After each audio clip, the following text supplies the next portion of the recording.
Oi pessoal! Hoje nós vamos começar a leitura do livro de 1 Samuel. Havia certo homem de Ramataim, Zufita, dos montes de Efraim, chamado Eucana, filho de Jeroão, neto de Eliú e bisneto de Tou, filho do Eframita Zufi. Ele tinha duas mulheres, uma se chamava Ana e a outra Penina. Penina tinha filhos, Ana, porém, não tinha. Todos os anos esse homem subia de sua cidade a Siló para adorar e sacrificar ao Senhor dos Exércitos. Lá, Ofni e Finéias, os dois filhos de Eli, eram sacerdotes do Senhor. No dia em que Eucana oferecia sacrifícios, dava porções à sua mulher Penina e a todos os filhos e filhas dela. Mas a Ana dava uma porção dupla porque a amava, apesar de que o Senhor a tinha deixado estéril. E porque o Senhor a tinha deixado estéril, sua rival a provocava continuamente a fim de irritá-la. Isso acontecia ano após ano.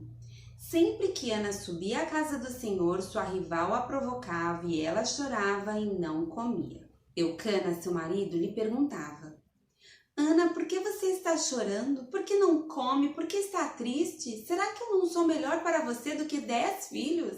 Certa vez, quando terminou de comer e beber em Siló, estando o sacerdote ali sentado numa cadeira junto à entrada do santuário do Senhor, Ana se levantou e com a alma amargurada chorou muito e orou ao Senhor. E fez um voto dizendo: Ó Senhor dos Exércitos, se tu deres atenção à humilhação de tua serva, te lembrares de mim e não te esqueceres de tua serva, mas lhe deres um filho, então eu dedicarei ao Senhor por todos os dias de sua vida, e o seu cabelo e a sua barba nunca serão cortados. Enquanto ela continuava a orar diante do Senhor, Eli observava sua boca. Como Ana orava silenciosamente, seus lábios se mexiam, mas não se ouvia sua voz. Então ele pensou que ela estivesse embriagada e lhe disse: Até quando você continuará embriagada? Abandone o vinho. Ana respondeu: Não se trata disso, meu senhor, sou uma mulher muito angustiada. Não bebi vinho nem bebida fermentada, eu estava derramando minha alma diante do Senhor. Não julgues tua serva uma mulher vadia, estou orando aqui até agora por causa de minha grande angústia e tristeza. Ele respondeu: Vá em paz, e que o Deus de Israel lhe conceda o que você pediu. Ela disse: Espero que sejas benevolente para com a tua serva. Então ela seguiu seu caminho, comeu, e seu rosto já não estava mais abatido. Na manhã seguinte, eles se levantaram e adoraram o Senhor, então voltaram para casa em Ramá. Eucana teve relações com sua mulher Ana, e o Senhor se lembrou dela. Assim Ana engravidou e no devido tempo deu à luz um filho, e deu-lhe o nome de Samuel, dizendo: Eu pedi ao Senhor. Quando no ano seguinte, Eucana subiu com toda a família para oferecer o sacrifício anual ao Senhor e para cumprir o seu voto, Ana não foi e disse ao seu marido: Depois que o menino for desmamado, eu o levarei e o apresentarei ao Senhor, e ele morará ali para sempre. Disse Eucana a seu marido: Faça o que lhe parecer melhor. Fique aqui até desmamá-lo, que o Senhor apenas confirme a palavra dele. Então ela ficou em casa e criou seu filho até que o desmamou. Depois de desmamá-lo, levou o menino ainda pequeno à casa do Senhor em Siló, com um novilho de 3 anos de idade, uma arroba de farinha e uma vasilha de couro cheia de vinho. Eles sacrificaram o novilho e levaram o menino a Eli. E ela lhe disse: Meu senhor, juro por tua vida que sou a mulher que esteve aqui ao teu lado orando ao Senhor. Era este menino que eu pedia, e o Senhor concedeu-me o pedido. Por isso agora eu o dedico ao Senhor. Por toda a sua vida será dedicado ao Senhor. E ali adorou o Senhor. Então Ana orou assim: Meu coração exulta no Senhor minha força é exaltada. Minha boca se exalta sobre os meus inimigos, pois me alegro em tua libertação. Não há ninguém santo como o Senhor, não há outro além de ti, não há rocha alguma como o nosso Deus. Não fale então orgulhosamente, nem saia de suas bocas tal arrogância, pois o Senhor é Deus sábio, é Ele quem julga os atos dos homens. O arco dos fortes é quebrado, mas os fracos são revestidos de força. Os que tinham muito agora trabalham por comida, mas os que estavam famintos agora não passam fome. A que era estéril deu à luz 7 filhos, mas a que tinha muitos filhos ficou sem vigor. O Senhor mata e preserva a vida, Ele faz descer a sepultura e dela resgata. O Senhor é quem dá pobreza e riqueza, Ele humilha e exalta. Levanta do pó o necessitado, do monte de cinzas ergue o pobre. Ele os faz sentar-se com príncipes e lhes dá lugar de honra, pois os alicerces da terra são do Senhor, sobre eles estabeleceu o mundo. Ele guardará os pés dos seus santos, mas os ímpios serão silenciados nas trevas, pois não é pela força que o homem prevalece. Aqueles que se opõem ao Senhor serão despedaçados. Ele trovejará do céu contra eles, o Senhor julgará até os confins da terra. Ele dará poder a seu rei e exaltará a força do seu ungido. Então Eucana voltou para casa em Ramá, mas o menino começou a servir o Senhor sob a direção do sacerdote Eli. Os filhos de Eli eram ímpios. Não se importavam com o Senhor, nem cumpriam os deveres de sacerdote para com o povo. Sempre que alguém oferecia um sacrifício, o auxiliar do sacerdote vinha com um garfo de 3 dentes e, enquanto a carne estava cozinhando, ele enfiava o garfo na panela ou travessa, ou caldeirão, ou caçarola, e o sacerdote pegava para si tudo que vinha no garfo. Assim faziam com todos os israelitas que iam a Siló. Mas antes mesmo de queimarem a gordura, vinha o auxiliar do sacerdote e dizia ao homem que estava oferecendo o sacrifício: dê um pedaço desta carne para o sacerdote assar. Ele não aceitará de você carne cozida, somente crua. Se o homem lhe dissesse: deixe primeiro a gordura se queimar, e então pegue o que quiser, o auxiliar respondia: não, entregue a carne agora, senão eu a tomarei à força. O pecado desses jovens era muito grande à vista do Senhor, pois eles estavam tratando com desprezo a oferta do Senhor. Samuel, contudo, ainda menino, ministrava perante o Senhor vestindo uma túnica de linho. Todos os anos sua mãe fazia uma pequena túnica e a levava para ele quando subia a Siló com o marido para oferecer o sacrifício anual. Eli abençoava Eucana e a sua mulher, dizendo: o Senhor dê a você filhos desta mulher no lugar daquele por quem ela pediu e dedicou ao Senhor. Então voltavam para casa. O Senhor foi bondoso com Ana, ela engravidou e deu à luz 3 filhos e 2 filhas. Enquanto isso, o menino Samuel crescia na presença do Senhor. Eli, já bem idoso, ficou sabendo de tudo o que os seus filhos faziam a todo Israel e que eles se deitavam com as mulheres que serviam junto à entrada da tenda do encontro. Por isso lhes perguntou: por que vocês fazem essas coisas?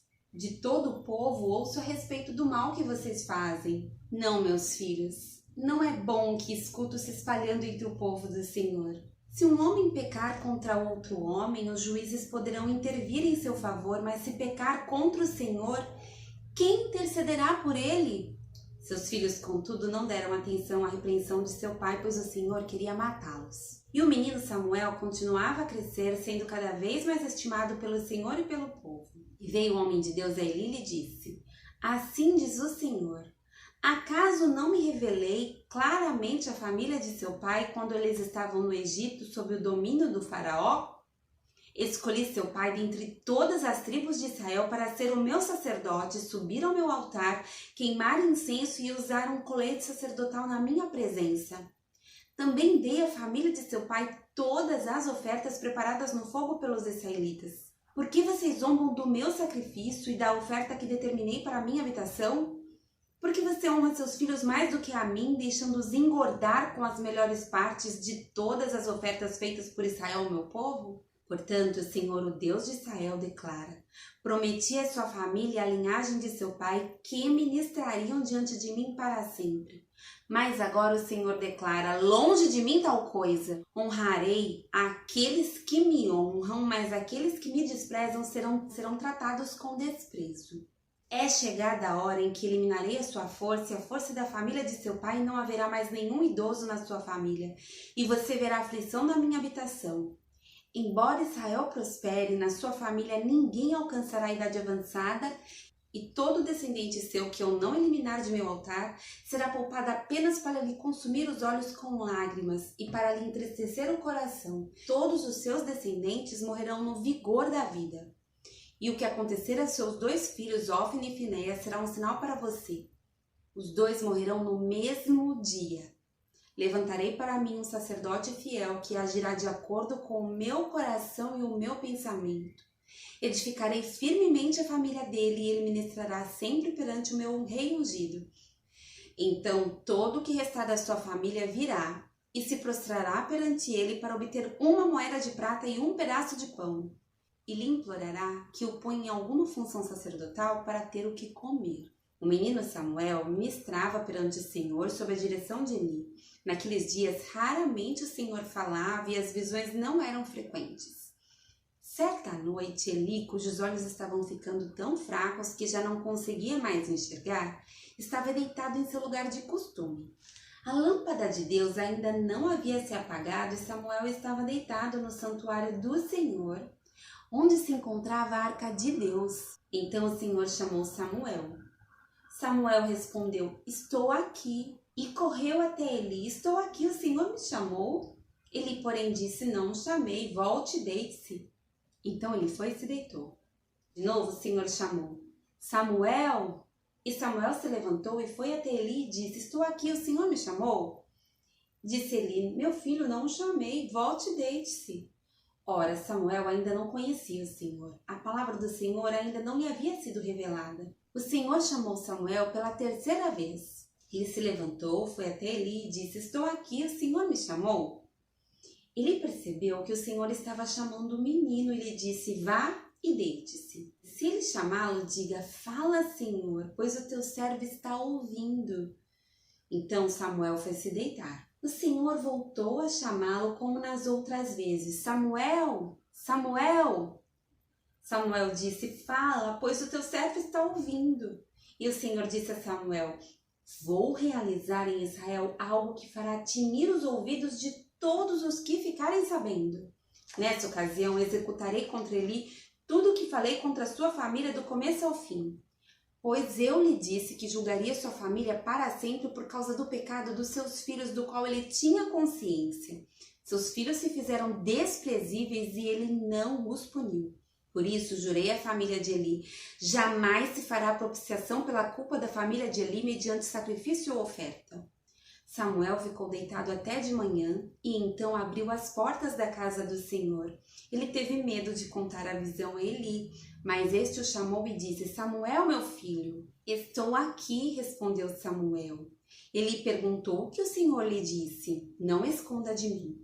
Deus o castigue e o faça com muita severidade se você esconder de mim qualquer coisa que ele lhe falou. Então Samuel lhe contou tudo e nada escondeu. Então ele disse: ele é o Senhor, que faça o que lhe parecer melhor. Enquanto Samuel crescia, o Senhor estava com ele e fazia com que todas as suas palavras se cumprissem. Todo Israel, desde Dan até Berseba, reconhecia que Samuel estava confirmado como profeta do Senhor. O Senhor continuou aparecendo em Siló, onde havia se revelado a Samuel por meio de sua palavra. Nessa época, os israelitas saíram à guerra contra os filisteus. Eles acamparam em Ebenezer e os filisteus em Afeque.